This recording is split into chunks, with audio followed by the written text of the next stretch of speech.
عمل ہے. اس کے بارے میں تو ہمارے ابکری کے پوری دنیا میں اللہ نے ابکری کا نظام تھوڑا سا بنایا ہے، اور میری ماہانہ کروڑوں کی ویورشپ ہو دنیا میں اللہ نے میسج پہنچایا ہے. ہر مسلک، ہر رنگ، ہر فرقہ، ہر نسل اللہ کے فضل سے اس پلیٹ فارم میں جڑی ہے. ایک عمل دیتا ہوں، آپ کی کوئی بھی چاہت ہے، خواہش ہے، رشتوں کی بندش، رزق کی بندش، صحت کی بندش، جادو جنات اثرات ہیں، آپ کی کوئی چاہت ہے، میں ایک عمل آپ کی خدمت میں عرض کروں گا. دن کے کسی بھی لمحے، یا اللہ دنیا میں ایسی جگہ کوئی کہیں ہوتی، یا اللہ دنیا میں ایسی جگہ کوئی کہیں ہوتی، اکیلے بیٹھے رہتے، یاد تیری دل نشیں ہوتی. بس تنہائی. ہمارا ایک المیہ ہے، ہم دعائیں پڑھتے ہیں، مانگتے نہیں. پڑھتے ہیں، مانگتے نہیں. اگر دعائیں مانگنا سیکھنی ہے، چوراہے پہ جائیں، اس کے ہاتھ سوالی، اس کی نظریں سوالی، اس کے بول سوالی، اس کا لباس سوالی، اس کی چال سوالی، اس کا حال سوالی، اس کا ڈھال، اس کی زندگی کا پل پل سوالی ہے. ہم بھی سوالی بن تو جائیں. ہم مانگتے نہیں، ہم پڑھتے ہیں دعائیں. میں نے یہ درخواست کروں گا، آپ جتنی میری بہنیں بیٹھی ہیں، بھائی بیٹھے ہیں، آپ سے عرض کروں گا، ہم دعائیں مانگیں اور دعا کے لیے وقت نکالیں. دعا کے لیے وقت نکالیں. آج بتاؤں سب سے زیادہ دعائیں کہاں مانگی جاتی ہیں؟ آپ فوراً بولیں گے مسجدوں میں، آپ کہیں گے مدارس میں، آپ کہیں گے کسی فقیر کے آستانے میں. میں کہوں گا نہیں، جیل میں. ہاں، تہجدیں، تسبیحات. میرا کئی دفعہ جیل میں جانا ہوا، وہاں میرے لیکچر ہوئے. تہجدیں، تسبیحات، ذکر، تلاوت، اعمال، رونا، سسکیاں، گڑ گڑانا سب سے زیادہ جیل میں، پھر کچہریوں میں اور پھر ہسپتالوں میں. یہ سچ ہے. کوئی بھی ایسی آپ کے دل میں چاہت ہو، اللہ پاک سے منوانا چاہتے ہیں. دیکھیں، سارا جہان چاہ لے، اللہ نہ چاہے کبھی نہیں ہوگا. سارا جہان چاہ لے، سارا جہان. اگر اللہ سے منوانا چاہتے ہیں نا، 2 نفل حاجت کے پڑھیں، جس کی پہلی رکعت میں آیت الکرسی 11 بار، دوسری رکعت میں قل هو اللہ 11 بار. کوئی مشکل نہیں. میں پھر عرض کروں گا، 2 نفل حاجت کے پڑھیں، جس کی پہلی رکعت میں آیت الکرسی 11 بار اور دوسری رکعت میں سورۃ اخلاص قل هو اللہ 11 بار، اور اس کے بعد سلام کے بعد 3 بار سورۃ یاسین پڑھ لیں بس. اور پھر اللہ سے گڑ گڑا کے مانگیں.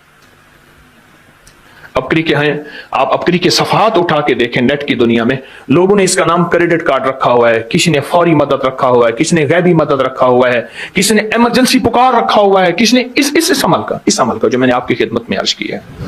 حضرت سورہ یاسین 3 بار سلام کے بعد، اول آخر 3 دفعہ درود شریف. کمال عمل ہے، کمال عمل ہے. اور عرشوں سے اگر برکت کے خزانے، رحمت کے خزانے، عطاؤں کے خزانے، کوئی رشتہ ہے، کوئی بندش ہے، کوئی قرضے ہیں، کوئی بیماری ہے، کوئی دل کی مراد ہے، کوئی من کی مراد ہے، اس لیے فرمایا کبھی بھی جنت نہ مانگو، جنت الفردوس مانگو. اور اللہ جل شانہ سے کبھی تھوڑی دنیا نہ مانگو. پھر دنیا حسنتم سپرلیٹو ہے، اور فی الآخرۃ حسنتم، مولا دنیا عطا فرما، پھر وہ جتنی عطا کر دے اس کی شہنشاہ کی تقسیم ہے، پر مانگ تو لاجواب مانگ. میرے والد صاحب رحمۃ اللہ علیہ کے ایک ملازم نے چوری کر لی باغ کی. مجھے یاد ہے، چھوٹا سا تھا، کہنے لگے چھوٹی سی مرغی کی چوری کی ہے، لے لے دی چوری، لے لا بکری کا بچہ. وہ چور تو ویسے ہی کہلوانا تھا، کوئی بڑی چوری کرتا. مجھے الفاظ یاد ہیں. میری آپ سے درخواست یہ ہے، میرا اللہ کہتا ہے مجھ سے مانگ اور میری شان کے مطابق مانگ. پھر دنیا حسنتم اور فی الآخرۃ حسنتم. یہ جو عمل میں نے آپ کی خدمت میں بتایا ہے، 2 نفل حاجت کے کسی بھی لمحے یکسو ہو کے، اللہ کو یکسوئی چاہیے، اللہ کو یکسوئی چاہیے. اللہ بھی کہتا ہے ادھر ادھر نہ دیکھ.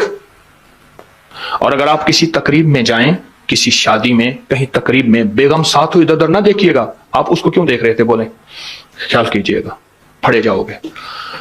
تقریب میں جا کے بھی اللہ پاک، بیگم بھی کہتی، بیگم شرک کو پسند نہیں کرتی. بیوی واحد ہے جو بہت توحید پسند ہوتی ہے، وہ اپنے غیر کو پسند نہیں کرتی.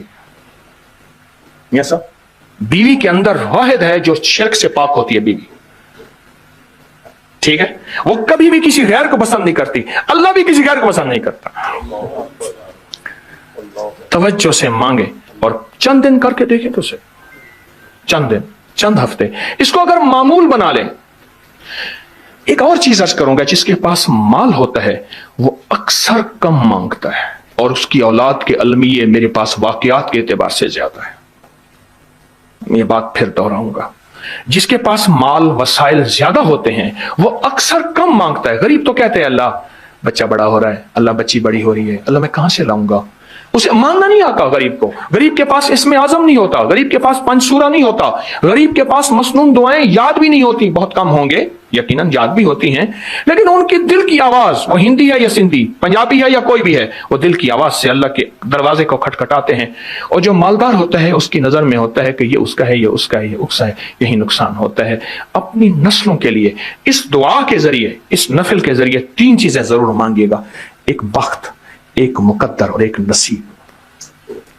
دیکھیے ایک بات عرض کروں, والدین اپنی نسلوں کو ٹرکوں کے ٹرک جہیز دیتے ہیں, سونا دیتے ہیں, چاندی دیتے ہیں, ڈائمنڈ دیتے ہیں, ہیرے دیتے ہیں, کھو دیتے ہیں, جائیدادیں دیتے ہیں, بنگلے دیتے ہیں. کوئی دنیا میں مجھے ایک والد والدہ بتا دے جس نے اپنی نسلوں کو بخت بھی دیا ہو, نصیب بھی دیا ہو, مقدر بھی ہو, اس کی ڈگری کہیں ملتی ہے تو مجھے دے دیں آپ. یہ عرشی نظام ہے, یہ فرشی نظام نہیں ہے. کون سا نظام ہے؟ یہ عرشی تقسیم ہے, یہ فرشی تقسیم نہیں ہے. اور اگر عرشی نظام چاہتے ہیں تو یہ عرشی میں نے ایک عمل آپ کی خدمت میں دیا ہے. 2 رکعت نماز نفل حاجت, جس کی پہلی رکعت میں سورۃ فاتحہ کے بعد 11 بار آیت الکرسی, اور دوسری رکعت میں سورۃ فاتحہ کے بعد 11 بار سورۃ اخلاص, اور اس کے بعد 3 بار سورۃ یاسین پڑھ کے اللہ سے خزانے غیب سے مانگے. یہ عمل کہاں لکھا ہے, کس کتاب میں اس کا حوالہ ہے, وہ حوالہ بھی دوں گا. اور اگر میرے کسی عمل کا حوالہ لینا چاہتے ہیں فیس بک پہ واٹس ایپ پہ چلے جائیں اور ایک چیز لکھیں, اکابر پر اعتماد. میرے ہر عمل کا حوالہ ملے گا, قرآن سے, حدیث سے, تفسیر سے, محدثین سے, مفسرین سے, اولیاء سے, صالحین سے, ہر کتاب کا ہر حوالہ. انشاءاللہ کوشش ہے وہاں اکابر پر اعتماد لکھیں گے. 2 نفل یہ زندگی کا حصہ بنا لیں, 2 نفل. ایک حدیث سناتا ہوں پھر ایک عمل بھی دیتا ہوں. حدیث میں آتا ہے ہر لقمہ پوچھتا ہے کہ یا اللہ میں صحت بنوں یا بیماری بنوں. ہر لقمہ پوچھتا ہے. وہی کھانا گھر میں بنا ہے, پکا ہے, ایک بندہ بیمار ہو گیا, سارے بیمار نہیں ہوئے. کہا